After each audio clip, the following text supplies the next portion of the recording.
బండి సంజయ్ తెలుగు రాష్ట్రాల్లో పరిచయం అక్కలేని పేరు. విషయాన్ని సూటిగా సుత్తి లేకుండా చెప్పడంలోనూ, ప్రత్యర్థులపై విమర్శల బాణాలు ఎక్కుపెట్టడంలోనూ తనకు తానే సాటిగా పేరొందిన బీజేపీ రాష్ట్ర మాజీ అధ్యక్షుడు, ప్రస్తుత ఆ పార్టీ జాతీయ ప్రధాన కార్యదర్శి బండి సంజయ్ కరీంనగర్ సిట్టింగ్ ఎంపీగా మరోసారి బరిలో నిలిచి ప్రచారంలో దూసుకుపోతున్నారు. ప్రస్తుతం మనతో కరీంనగర్ ఎంపీగా బీజేపీ అభ్యర్థిగా ఉన్న బండి సంజయ్ ఉన్నారు. ఆయన ప్రచారం ఎలా సాగుతూ ఉంది, ఆయన మళ్ళీ గెలిస్తే కరీంనగర్ పార్లమెంటు ప్రజలకు ఏం చేయబోతున్నారో ఆయన అడిగి తెలుసుకుందాం.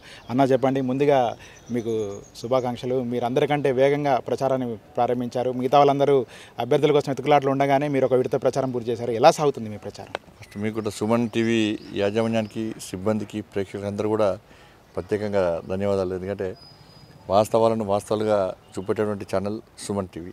అందుకే ప్రజల ఆధారమాలు ఎక్కువ ఉంటాయి.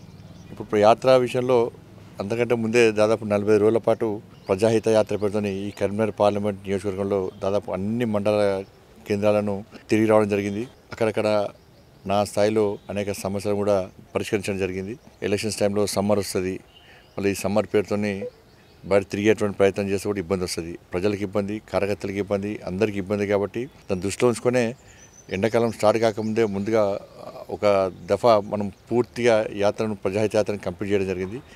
ప్రజాస్పందన ఏ విధంగా ఉందో మీరు కూడా చూపెట్టినారు, మీరు కూడా చూసారు. కాబట్టి మంచి ప్రజాస్పందన ఉన్నది. ఎట్టి బస్సులో మోడీ గారిని తిరిగి 3వ సారి ప్రధానమంత్రిగా చేయాలని చెప్పి, ఈ కరీంనగర్ పార్లమెంట్లో భారతీయ జనతా పార్టీని గెలిపించాలని చెప్పి, ముఖ్యంగా ఇతర ప్రాంతాలకు భిన్నంగా ఇక్కడ రాజకీయాలకు అతీతంగా బీఆర్ఎస్ పార్టీ కార్యకర్తలు కానీ, కాంగ్రెస్ పార్టీ కార్యకర్తలు కానీ, బీజేపీ కార్యకర్తలతో కలిసి ఇది దేశానికి సంబంధించిన ఎన్నికలు, దేశాన్ని రక్షించే ఎన్నికలు, దేశాన్ని అభివృద్ధి విషయంలో ఆలోచించే ఎన్నికలు ఇవి. ఈ దేశంలోని పేద ప్రజలను కాపాడడానికి అవసరమైన ఎన్నికలు. కాబట్టి నరేంద్ర మోడీ గారు ప్రధానమంత్రిగా ఉండాల్సిందే అని చెప్పి అన్ని పార్టీల నాయకులు, కార్యకర్తలు కూడా ఈరోజు భారతీయ జనతా పార్టీ మద్దతు తెలుపుతున్నారు. కాబట్టి ఇక్కడ భారీ మెజార్టీతో, ప్రజల ఆశీర్వాదంతో, కార్యకర్తల కష్టాచితంగా భారీ మెజార్టీతో గెలుస్తామని చెప్పి విశ్వాసంగా ఉన్నాం. అన్న, మీరు గత అసెంబ్లీ ఎన్నికల్లో ఓడిపోయారు, పార్లమెంట్ ఎన్నికల్లో భారీ మెజార్టీతో గెలిచారు. ఈ అసెంబ్లీ ఎన్నికల్లో కూడా స్వల్ప మెజార్టీతో ఓడిపోయారు. మళ్ళీ పార్లమెంట్ ఎన్నికల్లో మీ ప్రచారం చూస్తామంటే మళ్ళీ భారీ మెజార్టీ ఖాయమని తెలుస్తూ ఉంది. ఏంటి అసలు మీ సెంటిమెంటల్గా ఇది మీది రిపీట్ అవుతూ ఉంది కదా, ఏమనుకుంటారు మీరు? సెంటిమెంట్ అయినప్పుడు గత పార్లమెంట్ ఎన్నికల్లో నేను గెలిచిన తర్వాత ఎక్కడ కూడా ఇంట్లో కూర్చొని రెస్ట్ తీసుకోలే. వ్యాపారాల పేరుతోని, రెస్ట్ పేరుతోని ఏసీ రూమ్లకు పరిమితమై దానికి పరిమితం కాలేనండి. ఎంపీ గెలిచిన తర్వాత ఎన్నికల తర్వాత కోవిడ్ వచ్చింది. కోవిడ్ సమయంలో కూడా ఎక్కడ ఇంట్లో ఉండకుండా కుటుంబానికి దూరమై ఇవాళ అన్ని హాస్పిటల్ తిరిగినాం మనం. అదే సమయంలో భారతీయ జనతా పార్టీ జాతీయ నాయకత్వం రాష్ట్ర అధ్యక్షుని బాధ్యతలు వచ్చినాయి. ఇది రావడానికి కారణం కూడా కరీంనగర్ పార్లమెంట్ ప్రజలే. వారు కష్టపడి గెలిపించారు కాబట్టి, ఇష్టపడి గెలిపించారు కాబట్టి నాకు జాతీయ నాయకత్వం నమ్మి విశ్వాసంతో నాకు రాష్ట్ర అధ్యక్షుని బాధ్యతలు అప్పయిపోయింది.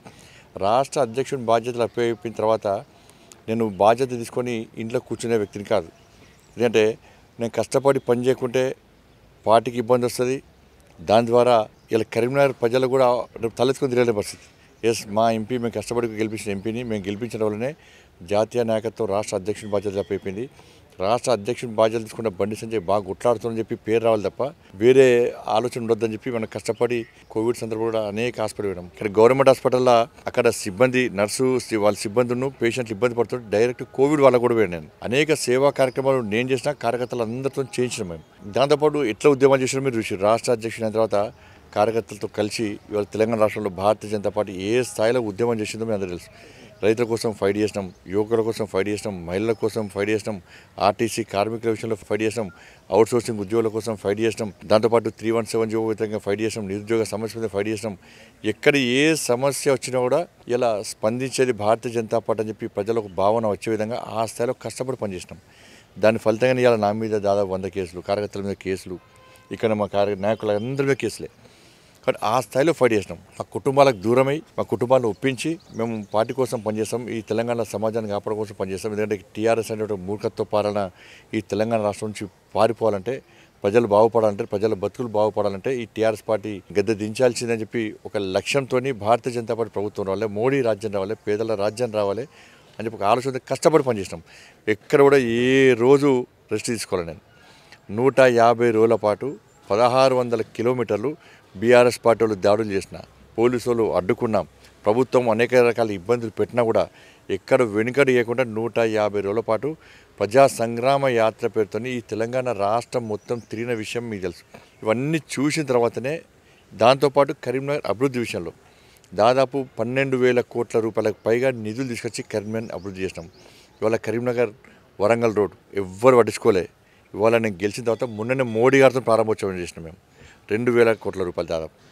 ఇలా కరీంనగర్ జగిత్యాల రోడ్ దానికి 2,100 కోట్ల రూపాయలను ఇంకెక్కువ ఆల్రెడీ శాంక్షన్ చేసినాం మేము. ఇలా సిద్దిపేట ఎల్కతుర్తి రోడ్ ఎప్పుడు ఎవరు పట్టించుకోలే, దానికి 500 కోట్ల రూపాయల పైగా నిధులు తీసుకొచ్చినాం. పనులు ప్రారంభమైంది. వరంగల్ కరీంనగర్ రోడ్ పని ప్రారంభమైంది. సిద్దిపేట ఎల్కతుర్తి రోడ్డు కూడా పనులు ప్రారంభమైంది. దాదాపు పూర్తిగా వస్తుంది. అది ఆర్ఓబి చూసిన మీద సుమన్ టీవీ టెలికాస్ట్ చేసి చూసినాం. మీకు స్పందన ఎట్లా వచ్చి చూసినారు.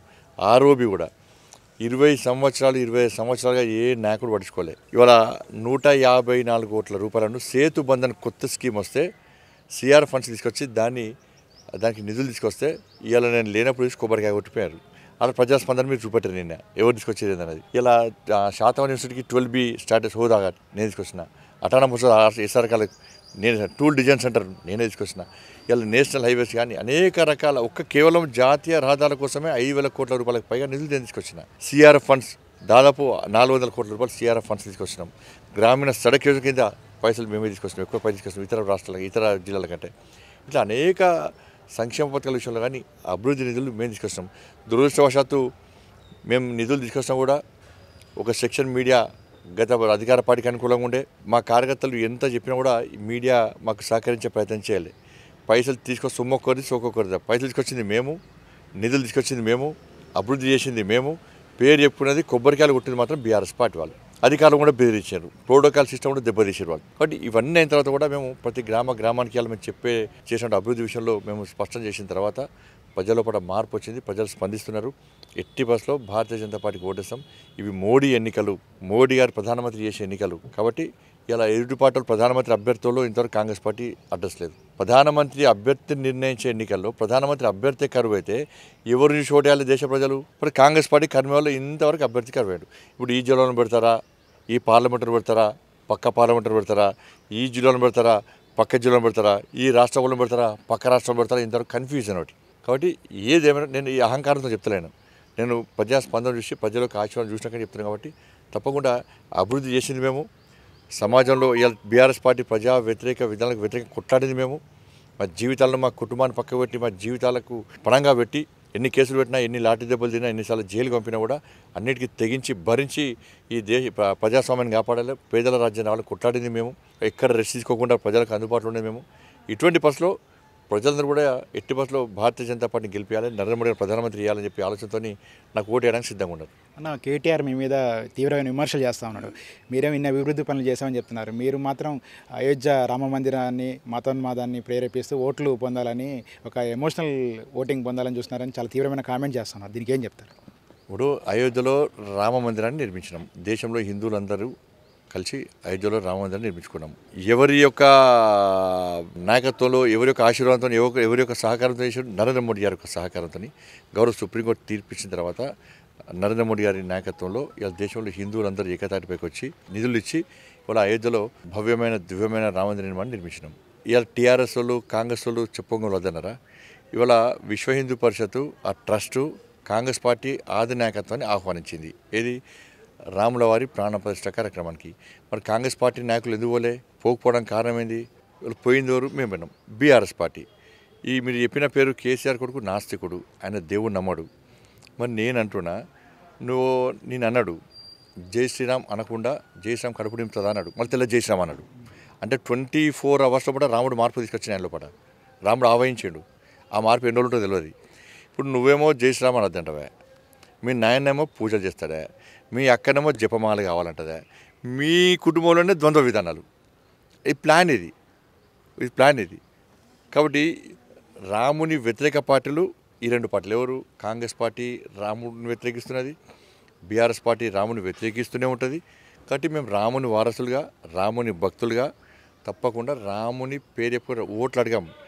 అక్కడ జరిగిన భవ్యమైన దివ్యమైన నిర్మాణం యొక్క గొప్పతనాన్ని ప్రచారం చేసే ప్రయత్నం చేస్తాం, చాటి చెప్పే ప్రయత్నం చేస్తాం. అక్షింతల కార్యక్రమంలో బీఆర్ఎస్ పార్టీ కార్యకర్తలు పాల్గొన్నారు, కాంగ్రెస్ పార్టీ కార్యకర్తలు పాల్గొన్నారు, మేము పాల్గొన్నాం. రాజకీయాలకు అతీతంగా ఎక్కడ అక్షింతలు వంచే కార్యక్రమంలో బీజేపీ జెండా పెట్టుకుని వంచలే. అన్ని కుల సంఘాలు అందరూ కూడా కలిసి పంచుకున్నారు. దానిలో మీరు పాల్గొనగా వాళ్ళు వద్దన్నారా? మీరు రారా? నేనంటున్నా మీరు రాముని పేరు చెప్పుకొని పోతున్నట్టున్నావు. మీకు దమ్ము ధైర్యం అంటే మీరు బాబర్ పేరు చెప్పుకొని రండి. కాంగ్రెస్ పార్టీకి నేను మళ్ళీ చెప్తున్నా, కాంగ్రెస్ పార్టీకి అయోధ్యలో మొన్న నిర్మించబడినటువంటి రామ మందిరాన్ని మేము అధికారంలోకి వస్తే కాపాడుతాం అని చెప్పి ఇలా ప్రమాణం చేసేటువంటి దమ్ముందా కాంగ్రెస్ పార్టీకి? అసలు కాంగ్రెస్ పార్టీ కానీ బీఆర్ఎస్ పార్టీ కానీ అయోధ్యలో రామ మందిరాన్ని కోరుకుంటారా, బాబ్రీ మసీదు కోరుకుంటారా? వారు స్పష్టం చేయాలి విధానాన్ని. ద్వంద్వ విధానం ప్రజలు ఒప్పుకోరు. పక్కా జై శ్రీరామ్ అంటాం మేము. మా నినాదం, మా విధానం, మా దేవుడు తప్పకుండా రాముని వారసులుగా, రాముని భక్తులుగా జై శ్రీరామ్ అనుకుంటేనే మేము ముందుకు సాగుతాం తప్ప వాళ్ళు వీళ్ళు మురుగుతే, వాళ్ళు వీళ్ళు మాట్లాడితే వెనుకడు చేసే ప్రసక్తి లేదు. అభివృద్ధి ఎవరు చేశారో మీరు అభివృద్ధి చేస్తే ఎందుకు ఓడిపోతారు? ప్రజలకు అంత ఘోరంగా ఎందుకు ఓడిపోతారు? బీఆర్ఎస్ పార్టీ జాతీయ పార్టీ, బీఆర్ఎస్ భారత రాష్ట్ర సమితి ఏ రాష్ట్రంలో పోటీ చేసింది? ఇదే కేసీఆర్ అన్నాడు కదా, ఇదే కేసీఆర్ కొడుకు అన్నాడు కదా, మేము ఇక్కడ ఇది వస్తాం, అది కొడతాం, ఇది వీడియో విక్తాం, ఆడ విక్తాం. ఏడ విక్కారు? ఏం విక్కలే. ఫామ్ వల్ల గడ్డి విక్కడం కూర్చుంటారు ఇప్పుడు. ఇలా లేదు. మీ పరిస్థితి ఏం చేయాలా? జాతీయ పార్టీ అన్నారు, ప్రాంతీయ పార్టీని జాతీయ పార్టీ చేశారు, టీఆర్ఎస్ బీఆర్ఎస్ చేశారు. ఇక నెక్స్ట్ ఏమవుతుంది? 2BHK అంతే లాస్ట్. మిగిలేది ఆ ఐదుగురే. ఎవరు? 2B అంటే బాబ్ బేటా, H అంటే హరీష్ రావు, K అంటే కవిత. వీళ్ళే మిగులుతారు. ఎవరు మిగులుతారు? వాళ్ళే మిగులుతారు. వాళ్ళు తప్ప ఏమి లేదు పార్టీ. అహంకారంతో మాట్లాడదు. విమర్శలు ఏ చేసినా కూడా పొలిటివ్ విమర్శలు చేయాలి. ఇంకా మాకు అధికారం ఉందని చెప్పి వాళ్ళు భావిస్తున్నారు. ప్రజలు బుద్ధి చెప్పినాక బుద్ధి వస్తుంది వాళ్ళకి. తప్పని ఈ ఎన్నికల్లో మీ థర్డ్ ప్లేస్ బీఆర్ఎస్ పార్టీ గెలుస్తుంది చెప్పారు. థర్డ్ ప్లేస్ బీఆర్ఎస్ పార్టీ, అభ్యర్థులే లేరు. నిన్న కేసీఆర్ కరీంనగర్ పార్లమెంట్ పరిధిలో పర్యటన చేశారు. కరీంనగర్లో కూడా మీడియాతో మాట్లాడారు. రైతుల సమస్యపై చాలా ఆవేదన వ్యక్తం చేశారు. ఏం ఆవేదన? మీరు చెప్పండి. ఒక ముగ్దుంపురు వేయండు, మరి పక్కన నగునూరు, చెల్లబుత్కూరు, చామరపల్లి అటు ఎందుకు పోలే? మరి రామడుగు మండలంలో లక్ష్మీ పోయినసారి వేయండి కదా, ఇస్తారు ఎందుకు పోలే? ముగ్దుంపూర్ ఏం చేసిండు? కరెక్ట్ కొంతమంది వాళ్ళ కార్యకర్తలకు పచ్చకండు వాళ్ళు వేసిండ్రు, కూర్చోబెట్టి మాట్లాడిపోయాడు. అంత తొందరతో పోవాల్సిన అవసరం వచ్చింది. రైతు తిరగబడతారు కాబట్టి. ఏమన్నా పోయినసారి ఇదే కరీంనగర్ పార్లమెంట్ నియోజకవర్గంలో ఇదే మంత్లో వడగళ్ళ వాళ్ళ నష్టపోయిన రైతులు. ఇదే కరీంనగర్ ముగ్దుంపూర్ పక్కనే ఉంటుంది. అనేక గ్రామాలనే ఆడ నష్టపోయారు. నేను పోయినా. కేసీఆర్ గారు ఏం చేశారు? హెలికాప్టర్లు వచ్చారు. రామడుగు మండలం లక్ష్మీపూర్ గ్రామానికి వచ్చాడు. వచ్చి చిట్కేసుకుంటే అయిపోయాడు. ఈ రైతులు చూస్తే నాకు ఆవేదన. ఎంత యాక్టింగ్ అంటే అదే కుంభం చేయాలి. మళ్ళీ సేమ్ స్టార్ట్ చేసిన భాష నిన్న, మళ్ళీ సేమ్ భాష స్టార్ట్ చేసిన, కుంభం నుంచే భాష స్టార్ట్ చేసింది. మళ్ళీ ఊరుచుకుంటా మాటలు చెప్పుడు, ఉద్యమ కాలంలో ఏ విధంగా మాటలు చెప్పుడు, మళ్ళీ ఊరుచుకుంటా మాటలు స్టార్ట్ చేసిండు. ఇక ఆ రోజు ఏం చెప్పిండు? హెలికాప్టర్లు వచ్చి చూస్తే బాధ అనిపిస్తున్నది, నేను హైదరాబాద్ పోయే లోపల మీ అకౌంట్లో 10,000 రూపాయలు వేస్తా, ఒక్కొక్క ఎకరాన్ని 10,000 రూపాయలు వేస్తాడు. ఎంతమంది అకౌంట్లో 10,000 రూపాయలు వేసిండు? ఎందుకు వెళ్ళలేదు? నువ్వు అధికారంలో ఉన్నప్పుడేమో రూపాయి ఇవ్వవా, ఫామ్ హౌస్గా పరిమితం అవుతావా, అధికారం పోగానే విలువలో కొట్టుకొని ఇవాళ వచ్చి మళ్ళీ ఇవాళ రైతులు గుర్తొచ్చారు నీకు. మరి పోయినసారి ఇదే సిరిసిల్ల నియోజకవర్గంలో వడ్ల కుప్పల మీద రైతు గుండెవలు చచ్చిపోతే ఎందుకు రాలే? ఇదే సిరిసిల్ల నియోజకవర్గంలో అనేక ప్రాంతాల్లో రైతులు ఇబ్బంది పడ్డారు, ఎందుకు రాలే? ఇప్పుడు బయటకు వస్తుండే. ఇవాళ కేసీఆర్ మాటలు ఎవరు పట్టించుకునే పరిస్థితి లేరు. ఇవాళ చేనేత కార్మికులు అంటున్నాడు. చేనేత కార్మికులకు బతుకమ్మ చీరలు ఇచ్చి 270 కోట్ల రూపాయలు ఎవరి హయాంలో పెండింగ్ ఉన్నది? నీ హయాంలోనే కదా. నిన్న మొన్న అధికారం పోయే ముందు కదా, అంతకుముందే కదా. ఎందుకు చేయలేమను? అంటే ఎన్నికల కోసం దేనికైనా ఎంత స్థాయికైనా దిగజారేటువంటి వ్యక్తి కేసీఆర్. అన్న ఒకటి చెప్పండి, ఇప్పుడు మినిస్టర్ పొన్నం ప్రభాకర్కి మీకు మధ్య మాటల యుద్ధం జరుగుతూ ఉంది. మీరేమో విద్యార్థి దశలో ఏబీవీపీలో ఉన్నారు, ఆయన ఎన్ఎస్ఏలో ఉన్నారు. మీకు అప్పటి నుంచి పాత విభేదాలు ఉన్నాయా, లేకపోతే తాజాగా మీ ఘర్షణ దేనికి దారితీస్తుంది అంటారు? ఘర్షణ ఎప్పుడు వాడన్నా, నేను పొలైట్గా మాడతా, నాకు వేరే భాష రాదు. అటువంటి భాష నాకు సంస్కారం అడ్డం వస్తుంది. పొన్నం ప్రభాకర్ మీద నాకెందుకు ఉంటుందన్న, ఆయనే విద్యార్థి ఉద్యమాలు చేసినప్పుడు నేను వద్దన్నది కష్టపడి పైకి వచ్చేయండు. నేను ఎందుకో కాదని చెప్తా. పర్సనల్గా నేను ఎప్పుడు పర్సనల్ మాడితే దాన్ని ప్రజలు సహించదని. ప్లస్ భాష నేను పొలైట్గా మాడతా. నేను లోగో ముందుంది, మీడియా ముందుంది, నా పక్కకు ఉన్న వాళ్ళు చప్పట్లు కొడుతున్నారని చెప్పి నేను ఏది పడితే అది మాట్లాడతాను అనుకో, ప్రజలు ఏమనుకుంటారో మనకు కావాలి. ప్రజలు దేన్ని స్వాగతిస్తున్నారో, దేన్ని చీత్కరించుకుంటారో అది కావాలి మనకు కావాల్సింది. దానివల్ల పార్టీకి కానీ, సమాజం కానీ వ్యక్తిగతంగా నష్టం జరుగుతుందా లేదనేది మనం పొలిటికల్ లీడర్గా మనం గ్రహించాలి. దాన్ని దృష్టిలో ఉంచుకొని ముందు పోతుంది తప్ప పొన్నం ప్రభాకర్ గారి మీద ఎట్టి బస్సులో నాకు వేరే చెడు ఉద్దేశం ఉండదు, చెడు ఆలోచన ఉండదు, వేరే రకమైన పద్ధతి మాత్రం నాకు ఉండదు. ఓకే, వాళ్ళ మొదటి ఇష్యూలో మీ మీద చాలా ఆరోపణలు చేశారు, దానికి కూడా మీరు కౌంటర్ ఇచ్చారు. ఇది సద్దుమనినట్టేనా? ఇప్పుడు నేను ఒకటే చెప్పిన, వాళ్ళ అమ్మని గిట్లా అంటే మా అమ్మని అన్నట్టే, అంతకంటే వేరేం లేదు కదా. అటువంటి ఉద్దేశం వాళ్ళ అమ్మ మీద, పొన్నం ప్రభాకర్ మీద ఉంటే నేను మా అన్న మీద ఉన్నట్టే, మా అమ్మ మీద ఉన్నట్టే. ఇప్పుడు చెంగిచెర్ల వివాదం జరిగింది, దాని గురించి ఏం చెప్తారు మీరు? ఇప్పుడు చెంగిచెర్ల జరిగిన వాస్తవంని ఇప్పటికీ మీడియా చూపట్టలేకపోయింది. బైన్సాలో ఏం జరిగిందో మీడియా చూపట్టలేకపోయింది. బైన్సాలో జరిగిన దారుణ మారణ హోమం జరిగిన విషయాన్ని బైన్సాలో చూపట్టలేకపోయింది. నేను ఎప్పుడైతే పోలీస్ వలయాన్ని ఛేదించుకొని బైన్సాకు పోయినో అప్పుడు బయటకు వచ్చింది. సిద్ధు అనే ఒక జర్నలిస్ట్, ఒక యువకుడు ఈ ఆవేదన తట్టుకోలేక ధైర్యంగా పోయి పోలీసుల కళ్ళు కప్పి ధైర్యంగా పోయి అక్కడ జరిగిన దారుణ సంఘటనను సమాజం చూపెట్టే ప్రయత్నం చేస్తే ఆ సిద్ధు అనే యువకుని మీద కేసులు పెట్టారు. లాస్ట్గా హైకోర్టు నుంచి బెయిల్ తీసుకొని ఆయన కాపాడుకున్నాడు పాపం. ఇప్పుడు చెంగిచెర్లలో కూడా పేద ప్రజలు, ఎస్టీ సమాజానికి సంబంధించిన ప్రజలు హోలీ పండుగ జరుపుకోవడానికి రాముని పాట పెట్టుకుంటే 300 మంది వచ్చి దాడి చేయడం తప్ప కాదా? ఇలా మేము పోయి వాళ్ళకి భరోసా కల్పించడం అయితే ఎన్నికల కోడ్ అంటారు పోలీసులు. మరి 300 మంది ఎన్నికల కోడ్ ఉండగా ఏ విధంగా వచ్చి దాడి చేసారు? ఇది పోయిన తర్వాత ముగ్గురు పోలీసు అధికారులు, అక్కడ గోవింద్ రెడ్డి సిఐ గారు, నందీశ్వర్ సార్ ఎస్ఐ గారు, ఇంకో సిఐ గారు ఉన్నారు. వీళ్ళు ముగ్గురు మహిళలను చూడకుండా తీసుకుపోయి కొట్టారు పోలీస్ స్టేషన్లో.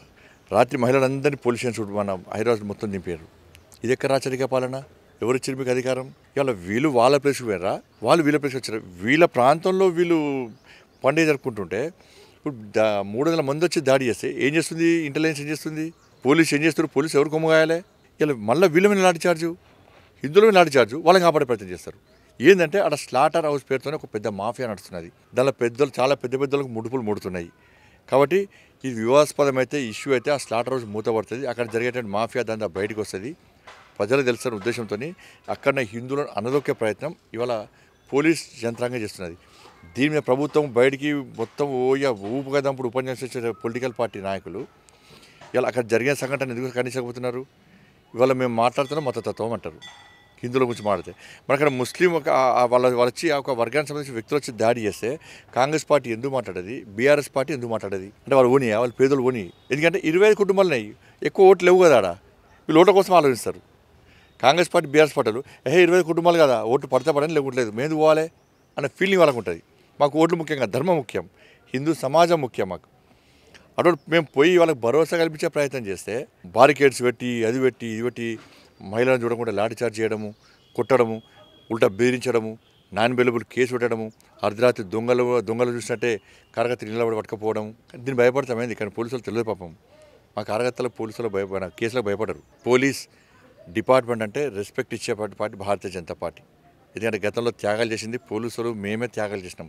మేము సిద్ధాంతం కోసం త్యాగం చేసినాం. అధికారం లేకున్నా కూడా ఈ తెలంగాణ ఉమ్మడి ఆంధ్రప్రదేశ్లో అధికారం లేకుండా నక్సలైట్ల చేతిలో, ఉగ్రవాద టెర్రరిస్ట్ చేతిలో బలిదానం అయింది మాకు పార్టీ కార్యకర్తలు సిద్ధాంతం కోసం, అధికారం కాదు. బీఆర్ఎస్ పార్టీలు, కాంగ్రెస్ పార్టీలు, టీడీపీలు అధికారం ఉన్న కాబట్టి ఇప్పుడు నక్సలు చంపారు. కానీ సిద్ధాంతపరంగా వైరుధ్యం మాకు. ఇలా అప్పుడు బలైన వారు పోలీసులు బలయ్యారు డ్యూటీలో, మేము బలైనాం. కానీ ఇప్పుడున్నటువంటి పోలీస్ యంత్రాంగానికి, ఇప్పుడున్న కొంతమంది పోలీస్ సిబ్బందికి మా త్యాగాలు కానీ అప్పుడు పోలీస్ అధికారుల త్యాగాలని గుర్తులేవు. వాళ్ళకు గుర్తొస్తలేదు. కానీ బీజేపీ అంటే తెలుస్తలేదు వాళ్ళకు.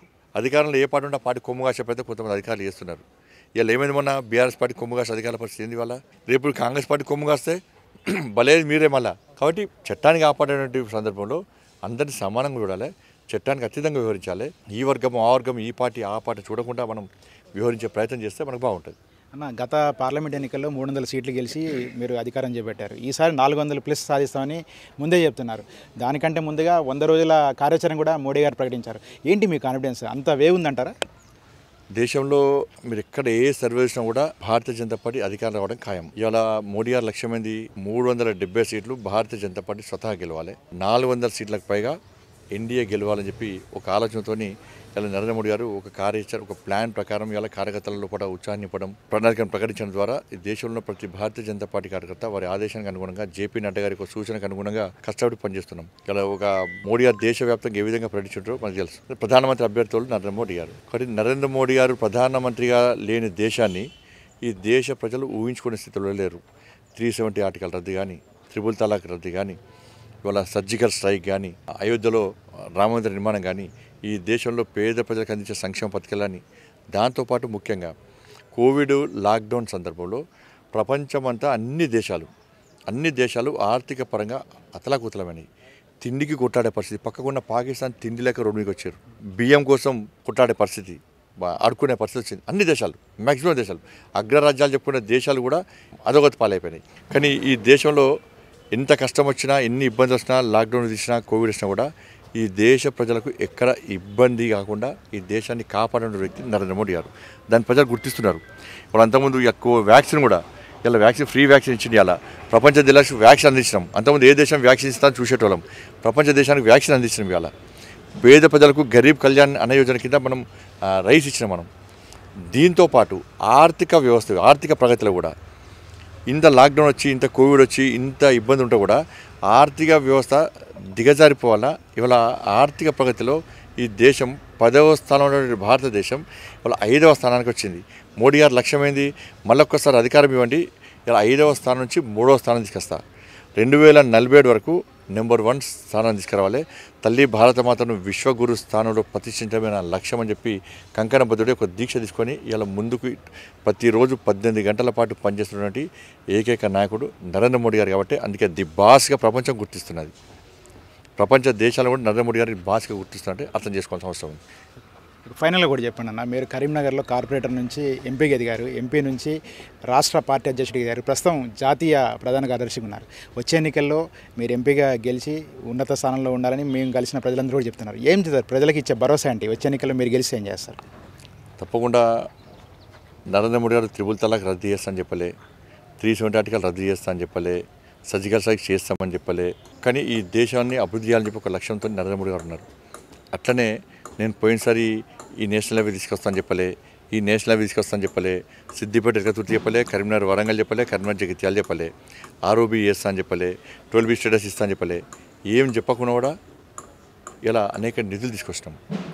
కాబట్టి తప్పకుండా ప్రజలకు అందుబాటులో ఉండి ప్రజా సమస్యలను పరిష్కరించి కరీంనగర్ పార్లమెంట్ను అభివృద్ధి బాటలో నడిపించడమే ఒక లక్ష్యంగా నేను ముందుకు పోతా. నరేంద్ర మోడీ గారి యొక్క ఆశీర్వాదం నాకుంది, అమిత్ షా గారి యొక్క ఆశీర్వాదం నాకుంది, జేపీ నడ్డా గారి యొక్క ఆశీర్వాదం నాకుంది. కాబట్టి ప్రజల ఆశీర్వాదం కోసం ఇవాళ ఎన్నికల ప్రచారాన్ని మేము తిరుగుతూ ఉన్నాం. Right, thank you. మొత్తం మీద కరీంనగర్లో బీజేపీ అభ్యర్థి బండి సంజయ్ తన ప్రచారాన్ని ముమ్మరంగా కొనసాగిస్తున్నారు. ప్రధాని మోడీ ఆశీస్సులు, అమిత్ షా అండదండలతోటి వచ్చే ఎన్నికల్లో గెలిసే పార్లమెంట్లో కరీంనగర్ పార్లమెంట్ నియోజకవర్గాన్ని అగ్రస్థానం నిలుపుతానని, తాను హామీలు ఇవ్వకుండా అనేక అభివృద్ధి పనులు చేశానని, అభివృద్ధి పనులలో కరీంనగర్ని అగ్రగామి నిలబడే కాకుండా దేశంలో ఒక ప్రత్యేక స్థానానికి కరీంనగర్ పార్లమెంట్ నియోజకవర్గం తెచ్చేందుకు కృషి చేస్తానని, ఇదే సందర్భంలో ప్రజా సమస్యలను విస్మరించిన కాంగ్రెస్, బీఆర్ఎస్ పార్టీలు మాయమాటలతో ప్రజలను మభ్యపెట్టే ప్రయత్నం చేస్తున్నారని, ప్రజలు వీటిని నమ్మే పరిస్థితి లేరని కూడా బండి సంజయ్ చెప్తున్నారు. మరోమారు కరీంనగర్ పార్లమెంట్ నుంచి భారీ విజయం తన సొంతమవుతున్న ధీమాను కరీంనగర్ బీజేపీ అభ్యర్థి బండి సంజయ్ వ్యక్తం చేస్తున్న పరిస్థితి కనిపిస్తూ ఉంది. కరీంనగర్ నుంచి కెమెరామెన్ రాజ్ కుమార్తో నాగేందర్ ఫర్ సుమన్ టీవీ.